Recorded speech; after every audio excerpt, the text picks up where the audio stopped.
I felt really good going into Concord. We knew, after having beaten them in overtime in the regular season, we knew it was going to be a battle.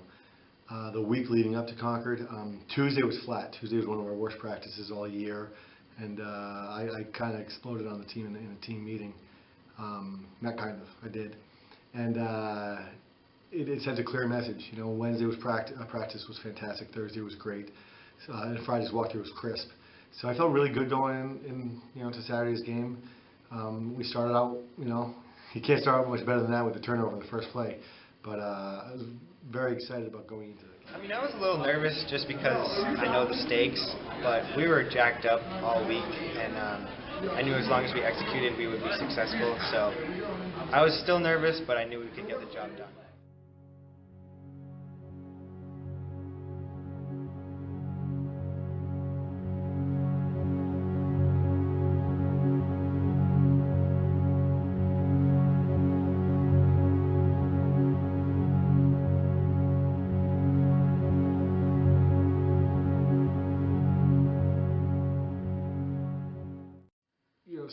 Scoring first against a team like Concord was huge. Like you said, having been down behind in the first time we played them, gave us some nice momentum, and having our offense be able to capitalize on the defense's turnover was huge. Yeah, it was something that gave us a little bit of breathing room, so to speak. It felt great because all season we've struggled to get going in the first half, so it just showed that we were ready to go. So that was a good way to start. I'm glad Taylor could get that end around in the end zone, so that was good.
I made a tackle around midfield and my leg kind of swung around and hit something, and I got up and I was limping, and I noticed, well, I didn't really notice it's broken, but it just felt wrong. But I still played with it, but I thought it was just like a stinger and go away.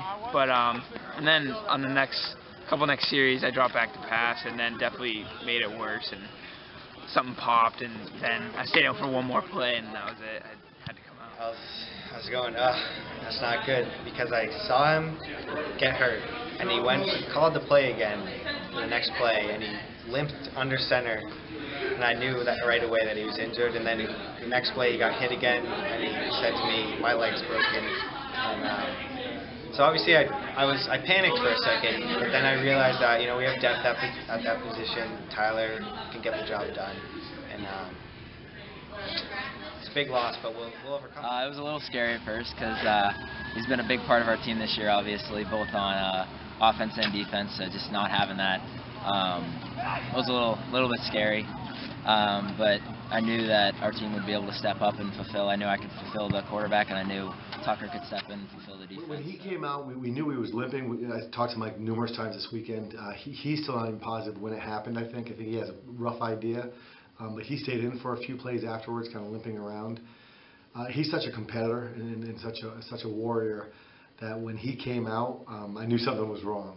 And once we put Tyler Sabati in, my main goal was to make sure that the 11 guys on defense, the other 10 guys on offense, and special teams knew that we're not a one-man operation. And I couldn't have been more proud of our entire program. Tyler and everyone else and how they stepped up in the second half and just won that game for us.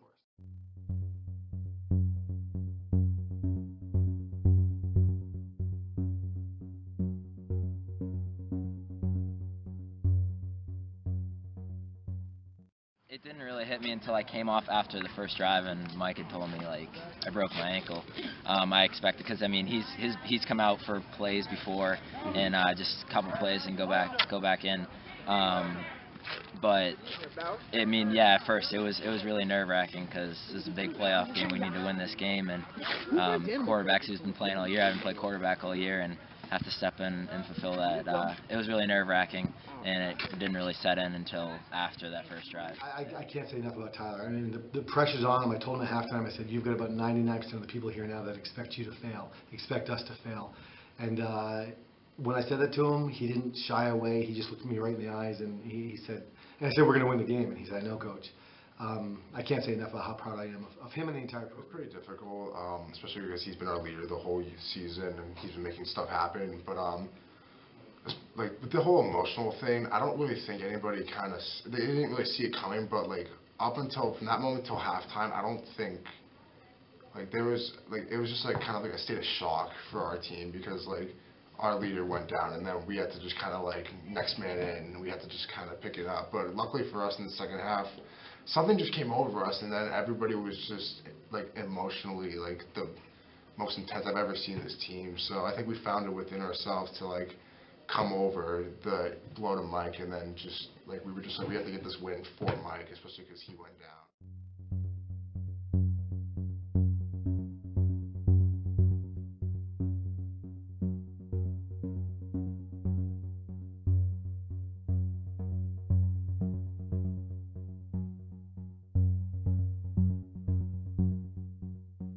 It was quarterback draw. On the draw, you do a swing just as a second option, just in case, like in that scenario, they send all 4 backers. So Tyler said, hey, remember to do the swing. So I said, okay, and I did it. I saw that he was going down, and he just flicked it out to me, and I got the ball. And I knew that this outside linebacker had taken himself out of the play, and I just went right a couple blocks and just made it to the end zone. So that was just good chemistry between me and Tyler. And after that, I think Tyler had the confidence to make his throws and everything like that. It was a quarterback draw, so I was supposed to drop back and then run it up the middle. And before the play, I knew that they'd be bringing pressure, so I made sure to tell Cashin, make sure you run a swing. And then when I saw that they were bringing all 4 backers, dropped back and dumped it off to Cashin as quick as I could. An incredible play. He was literally falling down sideways and got the ball off to Colin. Colin made an unreal run to the end zone. And that's a play. It was a QB draw, which I definitely would have ran it if that was me. And so I think it was probably better to have Tyler in there and make him make that play. It was a QB draw that we extended the play where Colin Cashin swung out, and he had some pressure coming in. He had enough presence to just dish it off to him, which is something we go over in practice and we rep. And obviously Mike Vallis had gotten most of the reps all year as the starting quarterback. But this proved that Tyler had not only gotten enough reps, but had really paid attention during those times to have enough sense in a game like that to know what to do.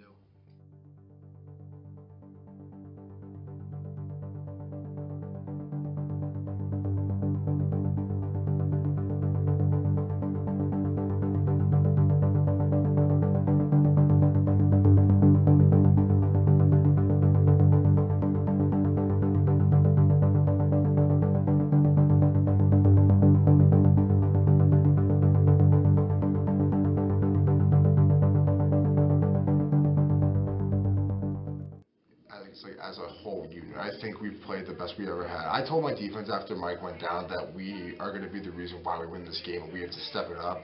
And I think everyone else kind of realized that the defense does need to step up too, because Mike went down, so we have to give Tyler a little bit of pressure off his shoulders. So I think as a unit we came together really and just kind of shut them down.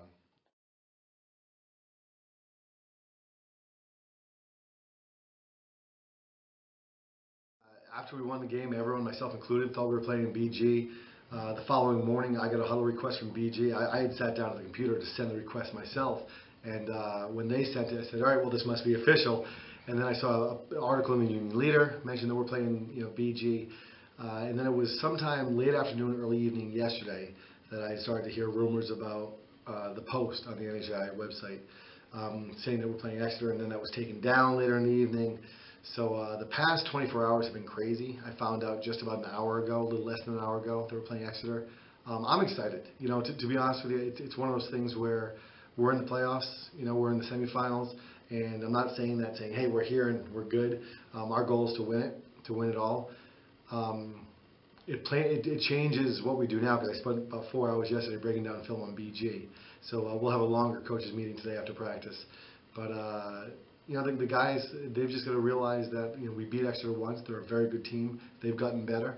We've gotten better, and we have a chance this time to play them on our own turf. No,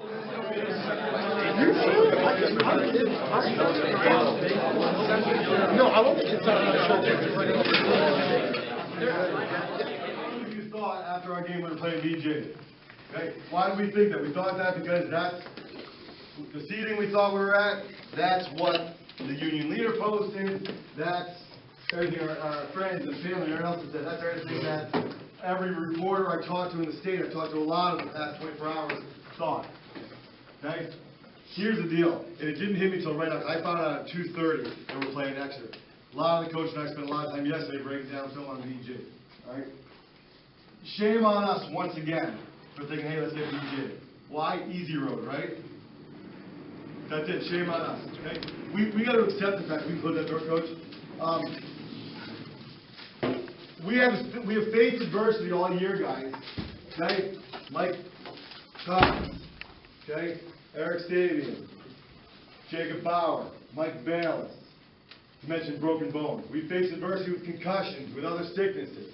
What have we proven, Eric Glassman, all year long when we face adversity as a program? We can overcome it. We overcome. Okay? Shame on us for saying, it's not BG. I'm not going to lie. I say, hey, we got BG. Easy road to the playoffs. Anything in life, guys, worth having that comes easy isn't going to be worth holding on to. All right? I'm not going to lie. I asked you guys, as coaching staff, we asked you guys to do all you could to get us in this position, and you've done that. Okay? The worst day of football for any coach is when? Season's over. Equipment collection, right? Hey, we could be collecting, licking our wounds and collecting equipment now. We're not. We're in the semifinals. We're against the team that no one else wanted to play. Whatever it is, the ratings, Mr. Whitmore sat down with me, showed me what it came down to. It came down to a tiebreaker. It's the teams. We thought it was the team with more home wins. It's not. It's the team that, just before that rule, and there's so many friggin' rules, it comes down to tiebreaker of teams that could have been in the playoffs. But Natural South had kind of a hand in this. All right? We beat Exeter on their home field, first loss since 2011, in the pouring rain. They're bigger than us. They have a longer history than us, and we proved the first time that doesn't matter. Okay? So what we're going to do this week and what we're going to do Saturday is prepare to beat one of the best teams in the state. And when we do that Saturday, we're going to prove to the entire state that they were wrong yet again. And I'll tell you right now, before we split up, guys, I love being the underdog. Okay? Raise your hand if you've ever been an underdog in a football game or in life. Raise your hand high. Okay? No one would have blamed you, Tyler, if we lost because you threw interceptions, because you had bad plays. 3,500 people all looking at you for us to fail. Maybe your parents, coaches, and your teammates knew you wouldn't. Okay? He didn't win the game for us. We won the game for us, but you could have choked and you didn't. Okay? As good as you are, as versatile as you are, you proved that we have depth. We've done it all year, guys. Okay? We mentioned kid after kid after kid that's had to step up when someone else got hurt and prove to be just as good. And that's what we're going to do against Saturday. Is that clear? Yes, Coach. We're going to win this damn game and it starts today. What we're doing It was confusing, nerve-wracking, and frustrating. Because, to be honest, I wanted to play BG because I know kids that are on BG, and I feel like, honestly, BG, I felt like it was going to be an easier team because Exeter's a big, tough, hard team. And so watching film over the weekend was hard because I watched film on BG, so I was more prepared for BG. And then learning Monday that it was Exeter, at first I was a little nervous because they're a tough physical team. But after watching film and picking out the things that I know will be able to work, felt a lot better. The bottom line is BG and Exeter are both semifinal worthy teams, and we're just going to have to come out like it's a semifinal playoff game. Same mentality, different team. We just have to execute. It's definitely going to be a battle. Exeter's a really physical team. Their style is just run it down your throat. But I think this is going to be good for us because we have to play the best to be the best. So I think it's definitely going to build. It's definitely going to build up our team, and we're going to have to really have a good week of practice, and it's going to be good. The NHIA football committee and the playoff staff at Bedford High School realize what a special moment this is for players, coaches, spirit teams, and fans to have your school sing the state championship together. And now, let's welcome your own Bedford Bulldogs!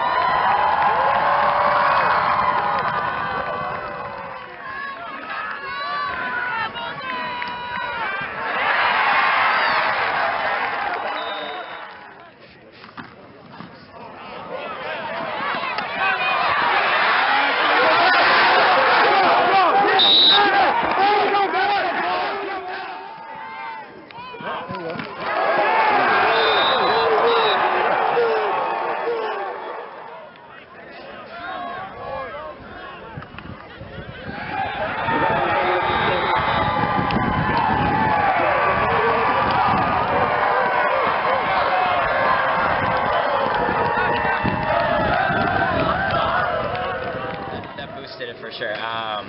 When it's 0-0, I mean, everyone's pumped up, but when we haven't scored yet, everyone's kind of like, what's going to happen? Like, how's this going to go? And once we marched the ball down the field and got in the end zone, it changed the mood of it. Everyone was all pumped up.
Because the first couple of drives, our defense held over, and so when they marched the ball down the field, I was like, all right, now we got to go score again.